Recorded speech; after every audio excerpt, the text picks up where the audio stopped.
Last Sunday, an episode of McQuestion TV aired, as it does every Sunday on PBS/KRA Channel 13 at 11:30 a.m. This episode was the second part of a two-part series about lying and why we lie.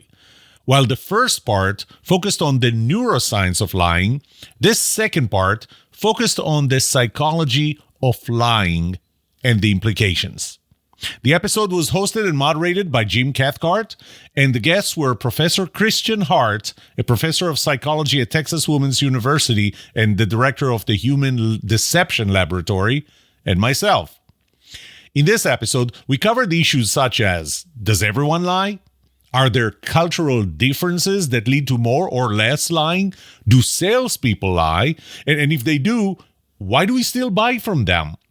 What is the relationship between confidence and trust? Is magic considered lying? And why do we accept lying? Is confirmation bias a type of lying? What are the consequences of lying? Can you tell when someone is lying to you? Can you behave in a way that would cause someone else to lie to you? And more.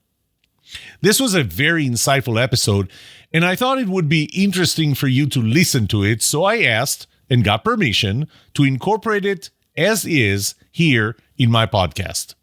I would encourage you to start watching McQuestion TV episodes. You can find them on www.mcquestiontv.com. Don't worry, I will post a link in the description of this episode. But for now, here is the episode just as it was aired, right after this.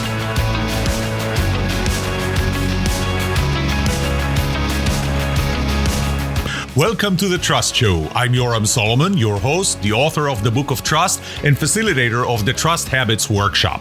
My mission is simple. I want to help you form habits that build your trustworthiness, because the answer to this question will have the biggest impact on your personal and professional success or failure. Can I trust you?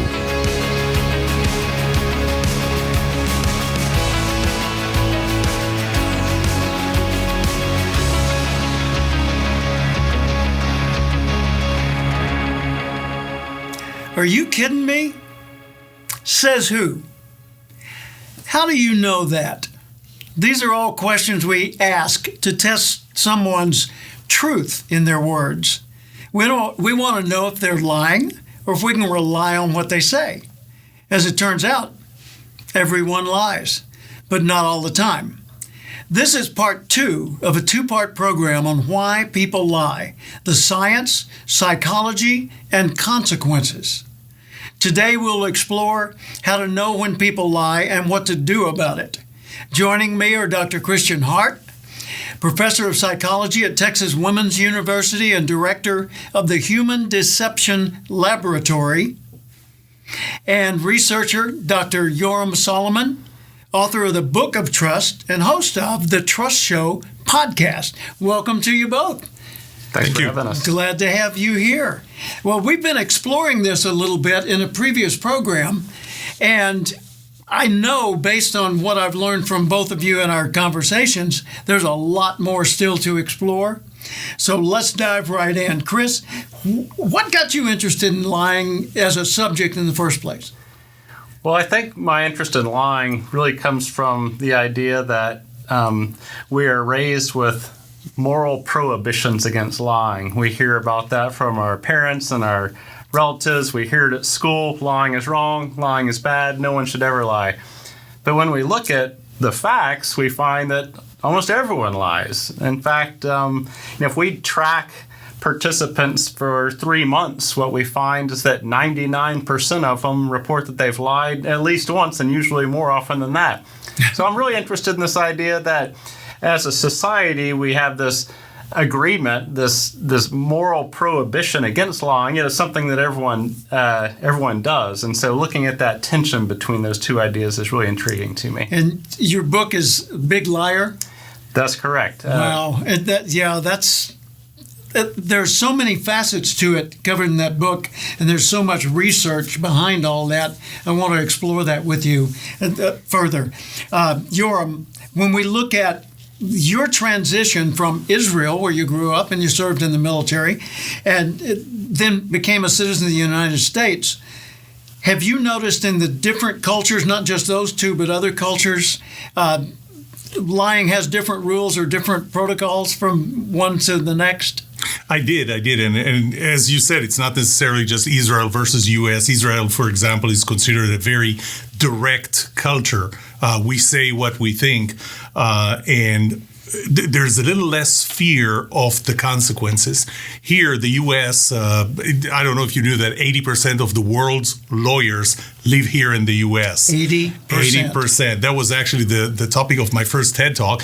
And one of the things that we do here is we're so afraid of telling what it is because we might get sued that we stick to what we want you to think.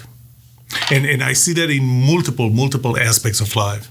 So in other countries, and I know you've traveled a lot, in other countries, do you find that the dynamic is profoundly different or just slightly different or what? It's different, and it's different in both aspects. It's different in the willingness or avoidance of lying, but also on how we react to lying. For example, I remember having a Japanese client. This is when I was here in the U.S., and you couldn't lie to them because they would not accept that this is even a possibility. They would keep on drilling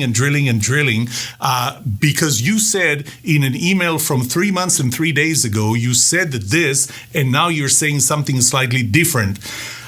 So there are differences, cultural differences in our willingness or avoidance of lying, but also on how we react to it. Wow, I want to go back to you because you did a study of a town in Romania. Yes, it wasn't my study, but it's a study that we covered in our book. Tell us about it.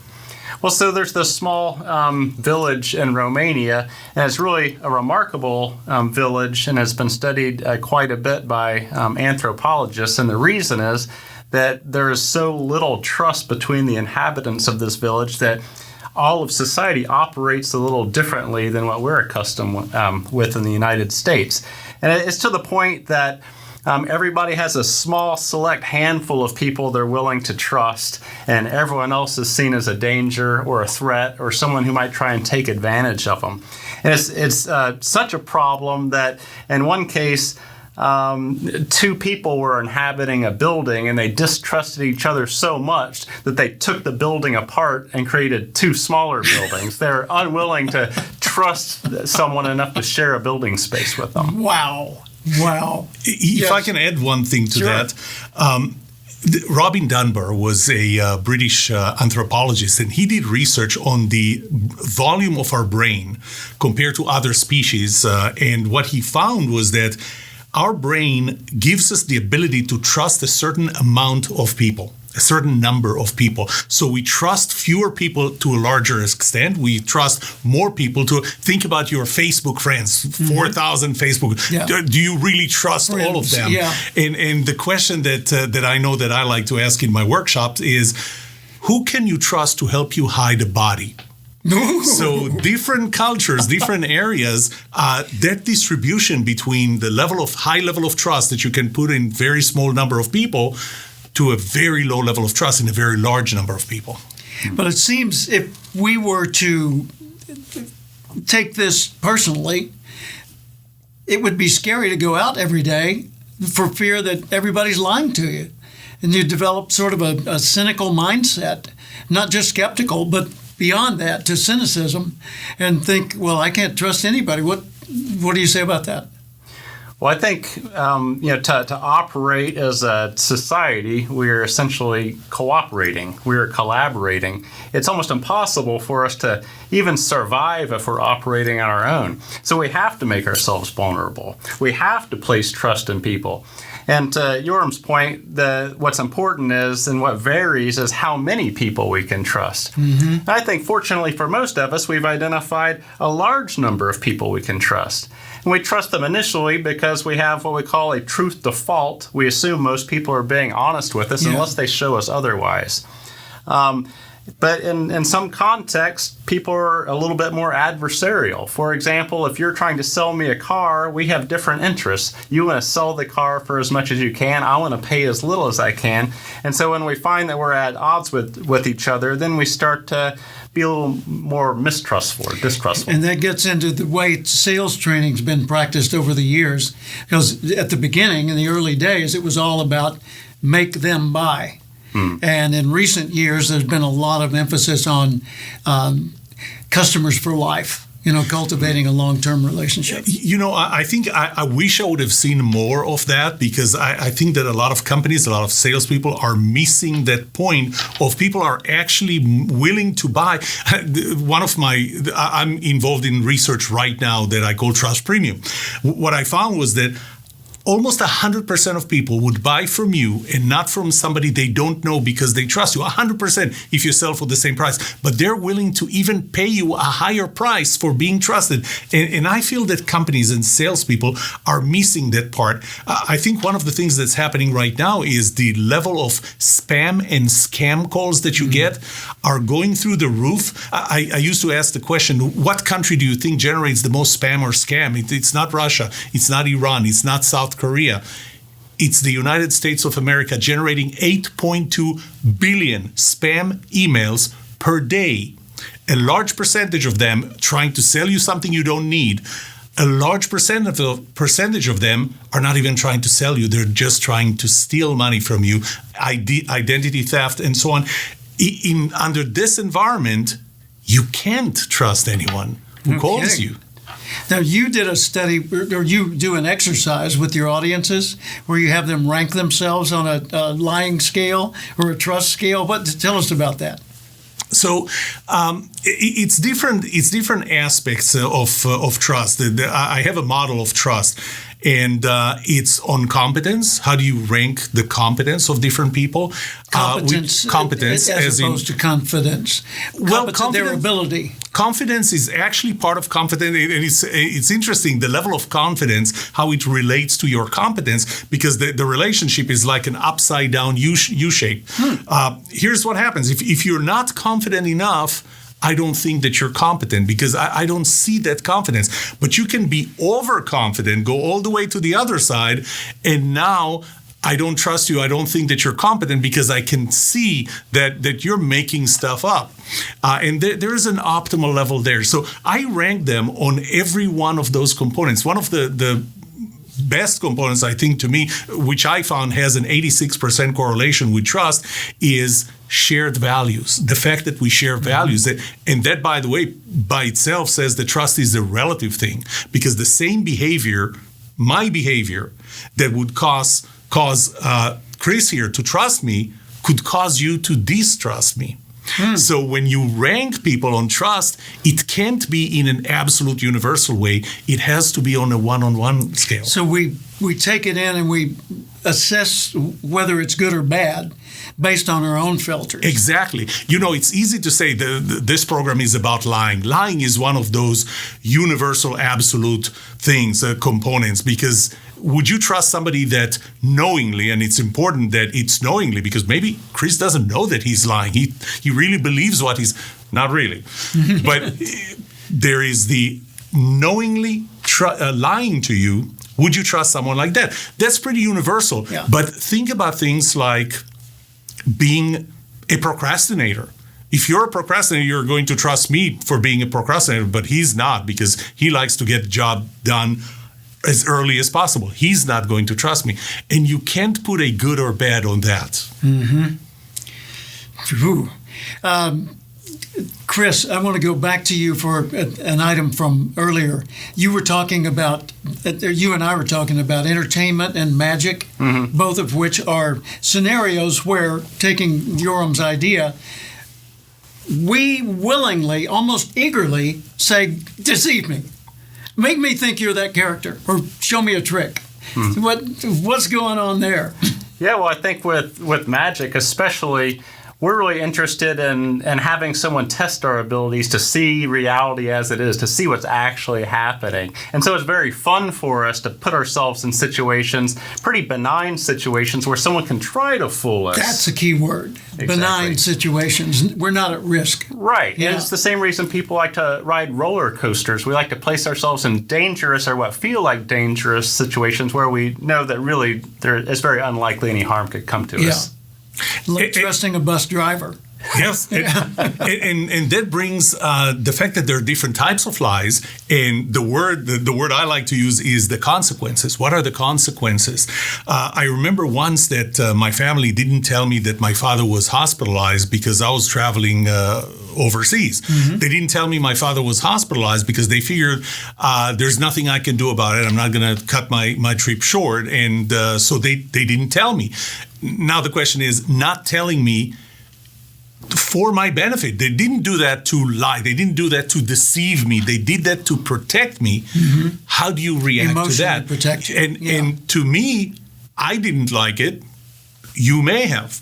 Again, it goes back to the relative part of it.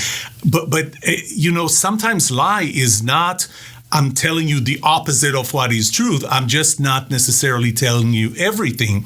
During COVID, I remember one morning, 6:55 a.m. in the local affiliate of one of the major networks, they said that the number of COVID cases here in Texas went down 60%. Great. 5 minutes later, that network goes at 7 a.m., goes to the national program. Mm-hmm. And in the national program, they said the number of COVID cases in the southern states, especially Texas, went up 81%. I did not touch the remote. I had to understand how can, within the span of 5 minutes, the number of COVID cases in the same state, the state of Texas, went down 60% and up 81%. I went to the CDC data. What I found was that over the last month, it went down 60%. Over the last week, it went up 81%. They were both right. Neither one of them gave us the entire story. And to your question before, how do we react to that? You start challenging whether what you're hearing not only is the truth, but is it the whole truth? Mm-hmm. And is it in context, so that it means something more than just the data, because the data might be just an accurate fact that tells you nothing. Yep. Mm-hmm. Yeah.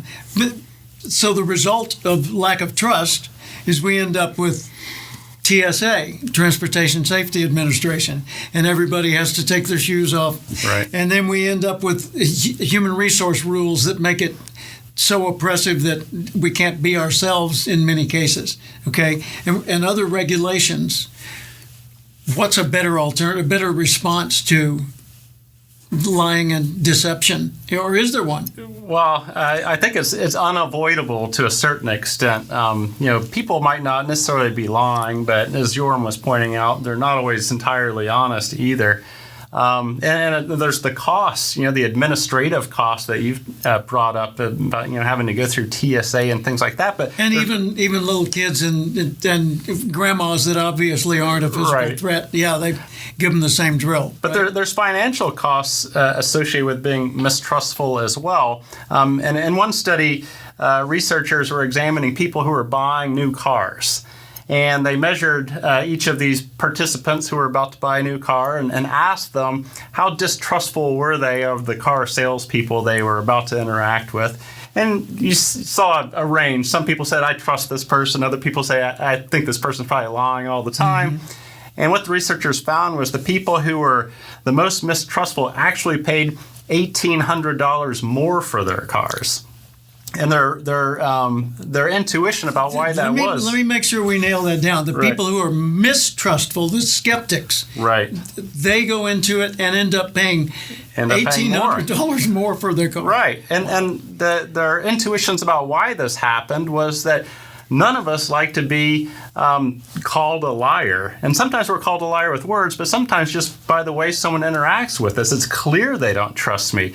And when we feel like someone's not trusting us, it starts to break those bonds of cooperation. So where the salesperson may have been a little considerate and given a little bit of a discount here and there to their customer, if they felt like this person was being a jerk to them by essentially treating them as if they were liars, they gave them no deal at all, and the customers paid more. Wow. So we went through, I mentioned this in an earlier program, went through the COVID transition and to a large extent lost FaceTime, which is a valuable learning tool to read each other. What do you need to be able to read people in a situation like that? What is it that FaceTime gives you?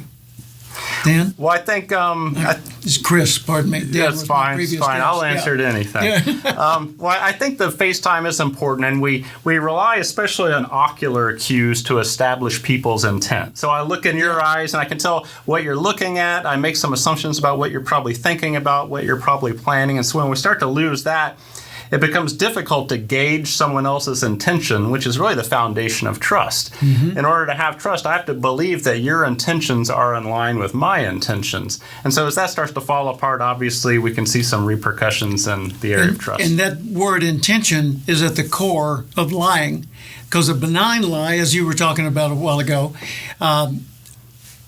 the intention is not there, but the intention to deceive, that's the key, right? Right. And I wanted to touch on the question you asked. How do you stop it? Because I don't believe that government regulations and new laws will prevent you from lying. Thank you. Okay. and the very simple example I ask sometimes in my workshops or keynotes, I ask people, do you ever break the law? And is the ethical law is the ethical bar above the legal bar? The answer is obviously yes. And so, which means that everything that's legal is not necessarily ethical, but everything that's ethical is necessarily legal. And then I ask, how many people here drive over the speed limit? And a bunch of hands, if not 90% of the hands, go up. And I ask, but wait, so you consider it ethical because obviously you're not afraid to raise your hand here, which, by the way, I don't understand why you're confessing to me, but that is illegal. Mm-hmm. But to your question, how do you stop it? Here's an interesting thing that I found, and I coined one of my 8 laws of trust on that. The trust is reciprocal, and it's reciprocal not necessarily in terms of you're trustworthy, therefore I'll trust you, but if I trust you, and I show you that I trust you, you will behave in a more trustworthy way. Because otherwise, think about the cognitive dissonance that you're going to feel knowing that I trust you and you don't believe that you deserve or earn that trust. Mm-hmm. So you're going to be more trustworthy simply because I trust you. And that, Chris, is exactly what you described with buying a car. If I am trustful, I will force you to be trustworthy. If I'm distrustful, what's the point? Yeah, why bother living up to higher standards if they aren't held? If they don't care, if they're still not going to trust me. That says a lot about parenting, a lot about leadership and management of other people. And kind of tying in this idea that Yoram's discussing, when we trust people, it's not necessarily that we trust them to be honest. What we're trusting is that they'll be cooperative with us, that they'll treat us fairly. And what we see in our research is people will often trust someone more if those people are cooperative, even if they lie, and they trust them less if they, for example, say very painful things that happen to be true. And so we're not really interested in someone who will be truthful with us all the time. We're interested in someone who will cooperate with us. And be predictable. That's another part. We trust someone. We know that we can't trust them with everything, but we know that they're predictable. Mm-hmm. Yeah, when you observe them over time and you see the same pattern, then you know that that's likely to be the next pattern, right? We don't like surprises. Yeah, predictability and dependability goes along with that, doesn't it? Yeah. So you raised a question, Yoram, about the reasons that people don't trust other people, and you brought one up that I hadn't thought of before. The question of the definitely. reason they're lying.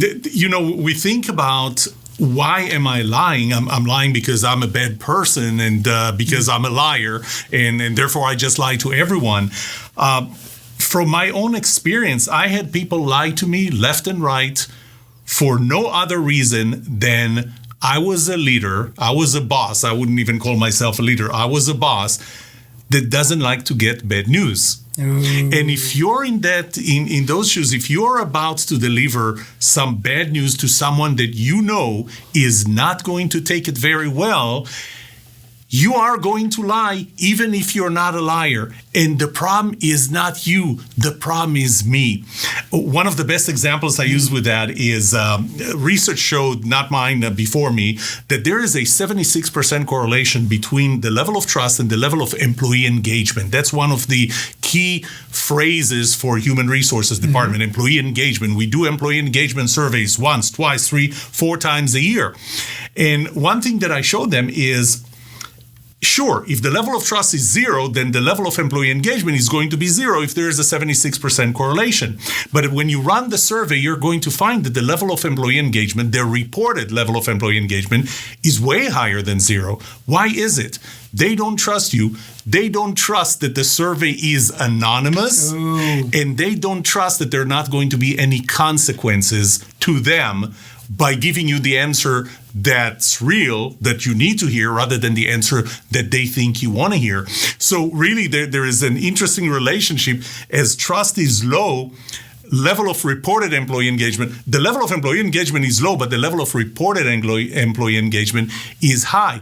Does that mean that the employees are liars? They're not liars inherently.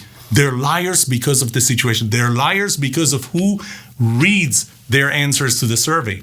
And so I tell the implications of a lie or of the truth would be right? Exactly of telling you what you need to hear rather than what I think you want to hear. And that gets us into another aspect of this: is being bluntly open about your thoughts and feelings. Is that being truthful? Or is that just being rude? Right. Well, it's both. And that's the reason why most of us aren't entirely honest all the time. We withhold information. We use vague language. We use misleading language. We exaggerate. We minimize. And we do all these things because, again, getting back to cooperation, I am your friend. I want to have this bond with you. And I know that these bonds are forged through having shared interests, shared goals, and a shared sense of caring. And if you're saying harmful, painful, truthful things to me, it suggests that maybe you don't really care about how I feel, and it starts to break that even if it's trust. a hard truth. Exactly. Yeah. Does this coffee mug make me look fat? Yes, it does. we went through the part that I came from Israel and we're very direct. But in my research, one of the things that I found too is that the level of creativity and productivity in a team, in a company, correlates to the ability to hold what I call a constructive disagreement. So you asked about being direct. There's being direct, there is being disrespectful. And those are not the same things. Being direct, you're able, because the level of trust, and it's a reciprocal relationship between trust and the ability to hold a constructive disagreement. Constructive disagreement is where I can be vulnerable with you and not have to worry. Yeah. That goes up to 140% when the level of trust is high. It's my ability to give you feedback, the feedback that you need to hear, not what I think you want to hear. That goes up 106%. My willingness to accept your feedback goes up 76% when trust is high. But the alternatives to this constructive disagreement, on one hand, you get the destructive disagreement. This is when, instead of being direct, I'm being blunt, I'm being disrespectful. There is another side to that. And unfortunately, we see more and more of that. And that's the politically correct disagreement. This is where I tell you what you want to hear. This is where we have the meeting before the meeting after the meeting, just not the meeting during the meeting. And that's not leading to creativity and productivity either. Yeah, and the truth is going to come out sooner or later. Right? That's right. Mm-hmm. That's the thing. Lying is a good short-term strategy sometimes. Never a good long-term strategy. Because I think it was you that were telling me that you're going to be found out sooner or later, right? Well, you're going to be found out, and really, the degree to which people will cooperate with us hinges on the degree to which they can trust us. And anytime we're lying or even not being fully truthful with people, they make a mark on the ledger. Here's another example where this person wasn't straightforward with me, where they prioritize their own wants and needs above my own. And so we're always managing our reputation, and a key element of our reputations is how trustworthy we are. Yep. And the score catches up to us. If people are lying, the score is going to catch up. If we lose trust, if there's been an event or a pattern that just broke the trust bond, can it be restored?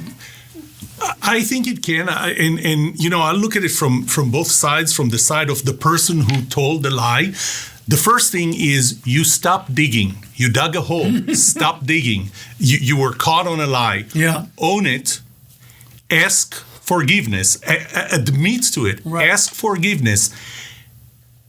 Promise that you're not going to do it again, and for God's sake, don't do it again. Because just like Chris said, I just marked a line here. The level of trust, by the way, I like to think that it's like 3 times, not necessarily an accurate number. You will lose trust, or I will lose trust in you 3 times faster if you lied than how much trust I'm going to put in you for not lying. Yeah. Right. So you can lose a lot more. I'm sorry. Yeah. No, I think to his point, we have, if we're trying to rebuild trust, what we find is that as far as like the long term, making promises, asking forgiveness, apologizing doesn't really seem to help, because through lying to people, what we've shown them is that our words are essentially meaningless. They're not useful They're more predictors. lies, yeah. And so what we find is in the long term, engaging in trustworthy behavior is the key. And so words don't seem to matter. Put it into action. There you go. That's beautiful, and that's a great place for us to wrap this together. I really appreciate both of you and the time you've put into this, not only on camera, but also in our chats beforehand. So thank you very much, Dr. Christian Hart. Thank you for having me. Thank you, you bet. And Dr. Yoram Solomon. Thank you, Jim. So there are lies we agree to. There are lies we are deceived by. There are even lies we bring upon ourselves. All of us do it, and we need to be more conscientious about it. We've seen some of the personal costs and societal costs of lying, and how to reduce the lies and increase the trust in our lives. As always, we are here for you to explore new points of view, because on McQuestion TV, perspectives matter. We're talking about things that matter with people who care. I hope this was interesting to you. As I said before, this episode was produced by McQuestion TV, which is the longest-running independently produced program on KERA, Channel 13, and PBS, with 1 million viewers annually. It is a 501c3 organization that has the mission of educating and informing the public using television and video with relevant, thought-provoking perspectives and content by talking about things that matter with people who care. You can watch this episode and more on www.mcquestiontv.com. And once again, I posted a link in the podcast description. That's it for today. May trust be with you. This was The Trust Show.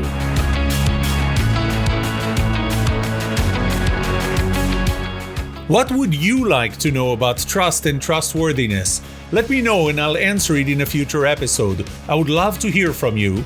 Email me at yoram@thetrustshow.com. If you like this episode, subscribe to the show so you will automatically get notified when I release a new episode. Rate it. Write a review for this podcast, because those ratings help not only you, but also others looking for podcasts just like this.